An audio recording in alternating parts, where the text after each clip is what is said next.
थाना कोतवाली में विगत 1.5 माह से एक जांच हम लोग कर रहे थे साइबर फ्रॉड से रिलेटेड। चूँकि एनसीआरपी पोर्टल 1930 के तहत भी हमको तमाम सूचनाएं ऐसी प्राप्त हो रही है जो क्षेत्र में रह के साइबर फ्रॉड कर रहे हैं और उनकी कंप्लेनें अन्य राज्यों में हैं। और बैंक भी हमें सतत इसमें मदद कर रही है। कैनरा बैंक की तरफ से ही हमें एक शिकायती आवेदन प्राप्त हुआ था जिसमें एक खाता धारक के खाते में 70 लाख ट्रांजैक्शन हुआ था और उसका सोर्स उनको ज्ञात नहीं हो रहा था। तो कहीं ना कहीं वो अवैधानिक रूप से वो खाता था, उसकी हमने जांच प्रारंभ करी। जांच में से हमको करीबन धार शहर के 5 लोग ऐसे हमें ज्ञात हुए जो संगठित रूप से साइबर फ्रॉड करके और म्यूल खातों को, ऐसे खातों को जो लालच देकर खुलवाए जाते हैं और जिसमें लाखों का ट्रांजैक्शन करके उसको खपाया जाता है, ऐसा ज्ञात हुआ। और उसमें हमने एक प्रकरण दर्ज किया है जिसमें 1,07 लाख रुपए का ट्रांजैक्शन ऐसा हमें प्राप्त हुआ है जांच के दौरान।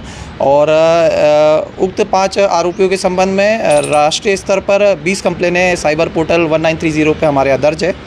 अग्रिम कार्रवाई जारी है। किन किन के खातों में पैसा गया वो भी जानकारी हम इसमें जुटा रहे हैं।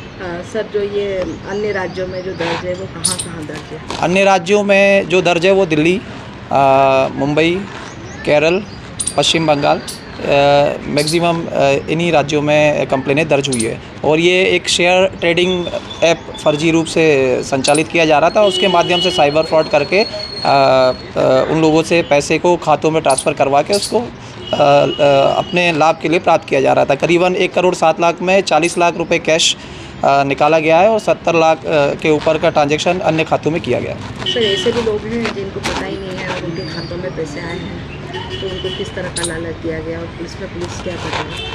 हाँ, ऐसे भी कई लोग हैं जो आगे जांच में आएंगे, संभावना है उसकी। साइबर क्राइम की भाषा में एक म्यूल अकाउंट होता है। म्यूल अकाउंट में लालच देकर अकाउंट खुलवा लिया जाता है प्राइवेट बैंकों में, अन्य बैंकों में, और संबंधित खाता धारक को ज्ञात भी नहीं होता है कि उसके खाते में इतना ट्रांजैक्शन आता है। उसकी केवाईसी और आईडीज़, उसके सिम जो बैंक में रहता है रजिस्टर्ड, वो भी वो लोग यूज़ करते हैं और फ्रॉड के माध्यम से खुद बच जाते हैं और उनको फंसना पड़ता है। तो ये जानकारी के हिसाब से मैं उनको भी अवेयर करना चाहूँगा कि कोई भी व्यक्ति अपनी केवाईसी या किसी के भी कहने में खाता न खुलवाए। सर, इसमें गिरफ्तारी हो चुकी है? गिरफ्तारी के प्रयास जारी हैं, जल्दी गिरफ्तारी करेंगे। कितने लोग हैं जिनके नाम से खाते खुले हुए हैं सर? करीबन 10 से 15 लोग।